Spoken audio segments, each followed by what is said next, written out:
If you enjoyed this video, please be sure to give it a like and subscribe to my channel for more of my content. Also be sure to press the notification button down below, that way when a new video comes out, you'll be notified. 80 years ago, on this day, the largest conflict in all of human history has begun. World War II would start with the invasion of Poland by Nazi Germany. While there have been previous conflicts throughout the 1930s, such as the Italian invasion of Ethiopia and Albania and the Japanese conquest of China, it was here that truly brought the world into another war and solidified Adolf Hitler and the Nazis as one of history's greatest evil. But why did the Nazis invade Poland? What led to the war that would take the lives of 50 million people, strip Germany of all its power, and would result in the world having two of the most powerful nations in history? Of course, it goes all the way back to the ends of World War I. Germany would be seen as the one who started the war, even though it was actually Austria-Hungary, and would face severe punishment from it. Under the Treaty of Versailles, Germany would lose most of its territories and colonies and would be forced to pay an unreasonable amount of reparations to the Allies. Because of this, it had a terrible effect on the German economy. It didn't help that the Great Depression helped make everything worse. Enter Adolf Hitler. Hitler was an Austrian immigrant who fought for the German army during the First World War. Because of this, he was a strong believer in the stabbed in the back myth, a theory which stated that Germany lost the war due to Jews and communists, even though despite the fact that plenty of the former actually fought bravely for the fatherland.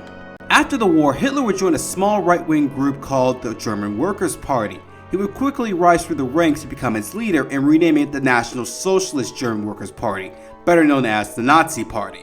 Inspired by Benito Mussolini's takeover of Italy, in 1923, Hitler and the Nazis would attempt a coup on the current German government.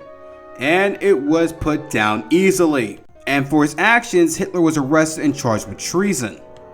At the trial, Hitler was able to make his point with the judge, who was very sympathetic towards him. Because of this, he was sentenced to 5 years in prison. Well, not so much a prison, and more like a forced vacation. It is here where he would write his book, Mein Kampf, or My Struggle, where many of his ideas and plans for the future were to be written down. One of these ideas would be the conquest of Eastern Europe.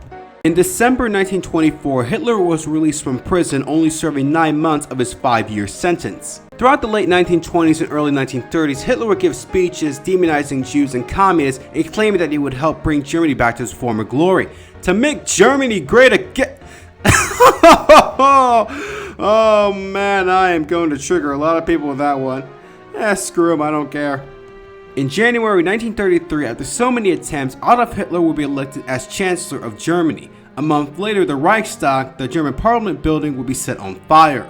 Blame was put on the communists, however many believe that it was a false flag operation started by the Nazis.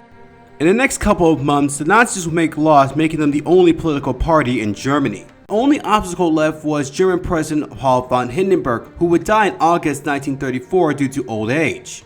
Yay! No, Gur, that's bad. Taking advantage of this opportunity, Adolf Hitler would declare himself the supreme leader of all of Germany, or Der Führer.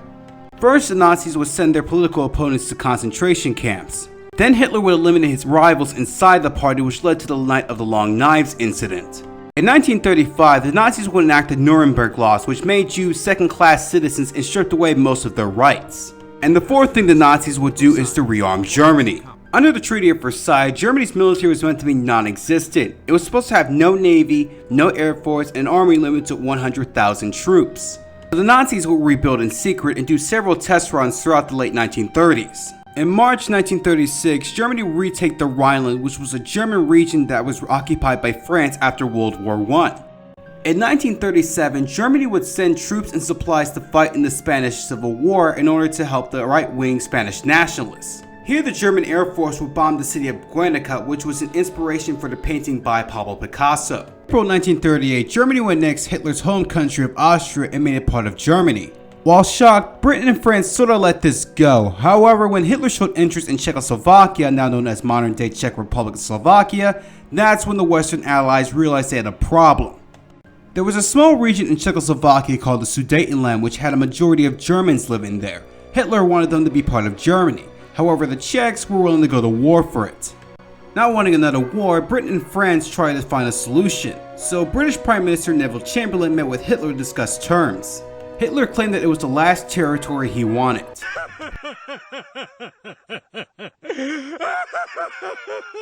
On September 17, 1938, the Germans were allowed to occupy the Sudetenland.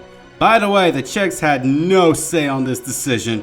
Chamberlain went back to Britain claiming that this action would bring, quote, peace in our time.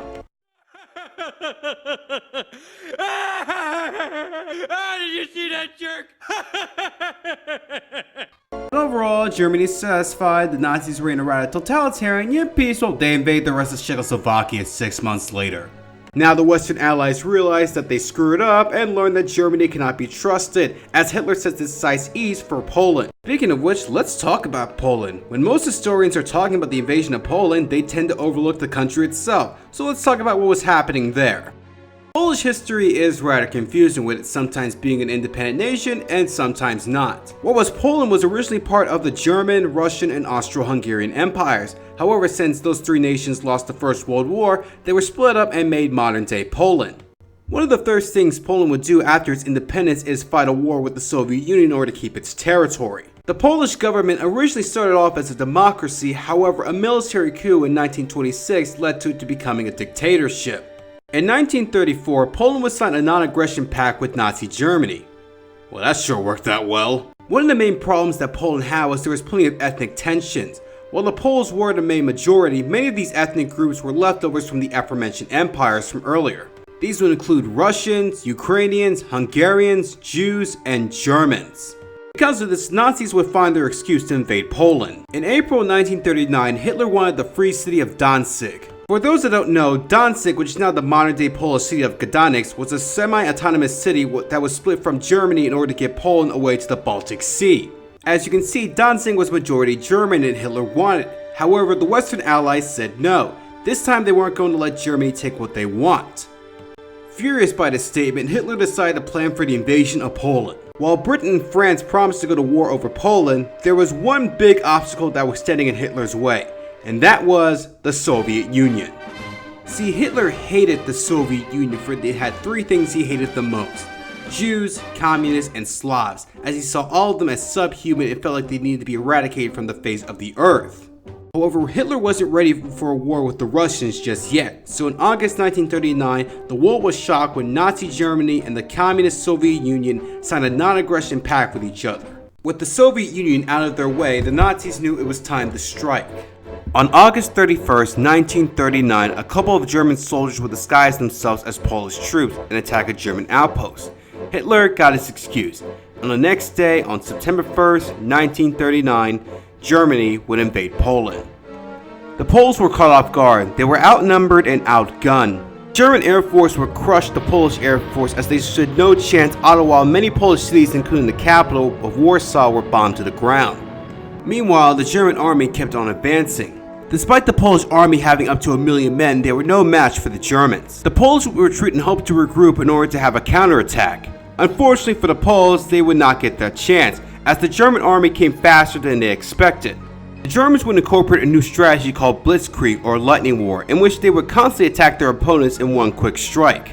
This would include having their tanks come in first, thus destroying the enemy, and having the infantry come in afterwards to finish the job. On September 3rd, 1939, Britain and France would declare war on Germany, thus starting the Second World War. However, despite a few skirmishes here and there, the two powers did nothing to stop Germany's advance on Poland, thus leaving Poland to its doom.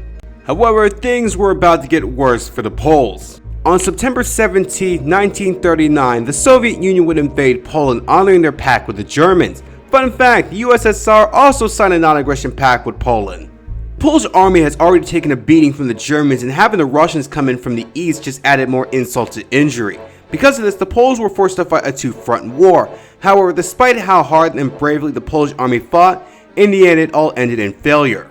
On September 30th, 1939, Warsaw fell to the Nazis. On October 6, 1939, Poland was no more, with the Polish government being forced to flee to Britain.